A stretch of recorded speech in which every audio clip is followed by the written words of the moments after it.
And I tell them I'm going to put them in there every year so that they can, they can hold me accountable. Yeah. You talked quite a bit about flexibility in your many different companies and so forth. If you could elaborate a little bit on the personal qualities and professional qualities that you look in those executives that you place in those companies. Yeah, and the question is about the personal qualities we look for in the executives we place at our various companies. The first thing is we don't usually place them. I mean, they come with them. We don't have anybody to place. So I have the problem occasionally, if somebody dies, or to replace a CEO.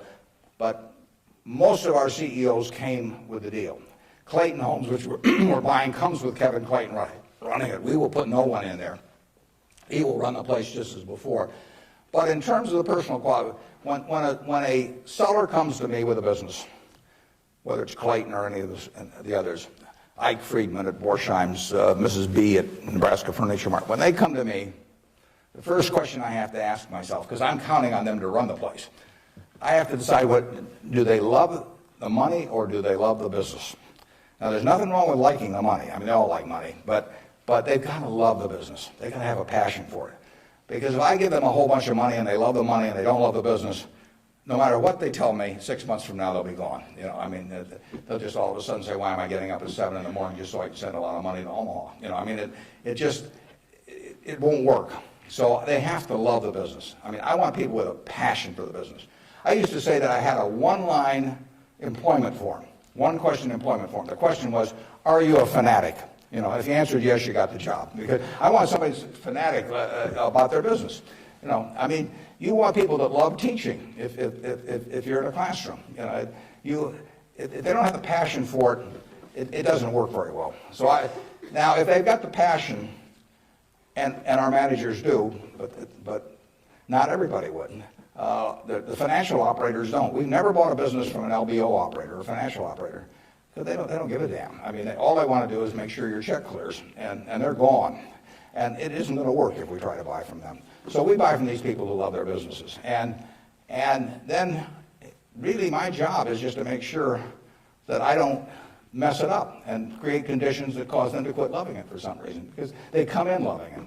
Only I can mess it up. And they care about being treated fairly on compensation, but they don't measure it against everybody else. They don't have a lawyer they're negotiating with me. I mean, I don't have a compensation arrangement with any of these managers that can't be put in one paragraph. And then I go to other companies where they have a lawyer come in and there's 80 pages, and it tells what's happened, how much they get paid in severance if they end up going to jail. I won't deal with somebody that thinks that way. And that's fine. There's a self-selection process in terms of who comes to us. There's this invisible filter out there that causes the Claytons of the world, the Al Yoshis of the world, the Ike Friedmans of the world, the Mrs. B's of the world to come to us. When I made the deal with Mrs. B in 1983, Mrs. B had another offer from somebody else that was somewhat higher, and she just said, I don't care. She only owned 20% of the company. She had 4 children, they each owned 20%. She told them, I'm selling to Mr. Buffett. She always called me Mr. Buffett up till when she was 104. In fact, when I'd walk in the store, she'd say, here comes my new young boyfriend, which I don't get that a lot of places, I can tell you.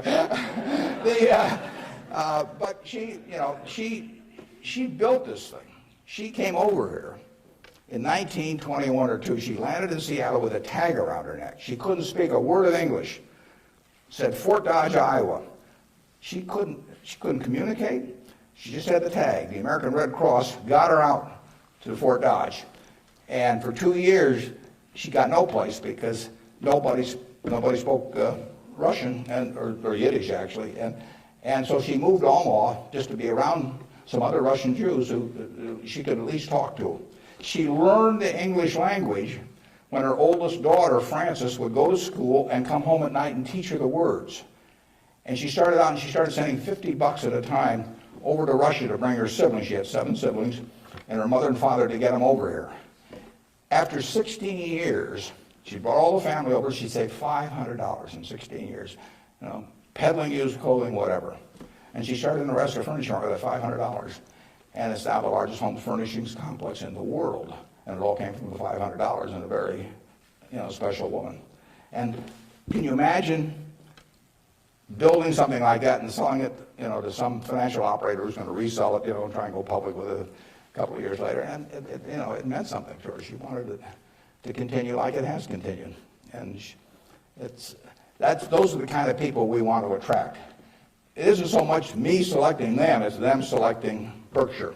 I mean, that's the key. And frankly, we've gotten to that position in this country where the people that do care about their businesses, good-sized businesses, there's no second choice besides Berkshire. We get them. They come to us. We had a woman, Doris Christopher, come to us last year.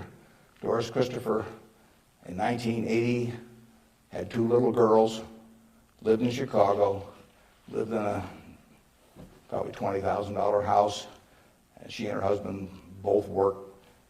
She's looking for something to do to make a little extra money. She thought about catering and decided that it would take her away from the kids too much. So she decided that what she knew best, though, was she'd been a home ec teacher. She knew cooking, and she knew the kitchen and what was useful to people. So she borrowed $3,000 on her life insurance policy. That's all she had. She went down to the merchandise mart in Chicago and said, what's the least amount of this utensil or that utensil a manufacturer would sell, usually a dozen. And she took them home, and then she had the idea that she would hold these parties, essentially, in people's homes. And so she arranged with a woman in suburban Chicago to hold the first party. She almost turned back. She started driving there. She thought, oh, they'll laugh at me and I'll knock the stuff over and they won't buy it. What you do. She was very unsure of herself. But she went there. She sold, I think, $175 worth of goods that night. She sold me her business last year, and that business made $140 million pre-tax from this $3,000 investment. That woman had a passion for her business, and she understood her customer, and she loved her customers. She loved the people that worked with them. She got 67,000 associates. It's called the Pampered Chef. Some of you may have been to a Pampered Chef party. Almost 1 woman out of 10 in the United States bought something from us last year. And now, unfortunately, I have to acknowledge that she probably didn't understand accounting that well, but she understood her customer and she understood people, and she likes people. I met her one time, but when she wanted to sell her business, there wasn't anybody else to sell to as far as she was concerned. She came to Omaha. We made a deal in a few minutes. The compensation deal took us 15 seconds. She's running the business. I've never been there. They're in Chicago. I hope they're there. I mean, we paid a lot of money for this. I mean, someday we'll buy a business and there'll just be some guy in a closet someplace saying, what figure shall I send Warren this month? But I've never been there. I've met her and I've seen the results of what she's done, and she is in love with the company.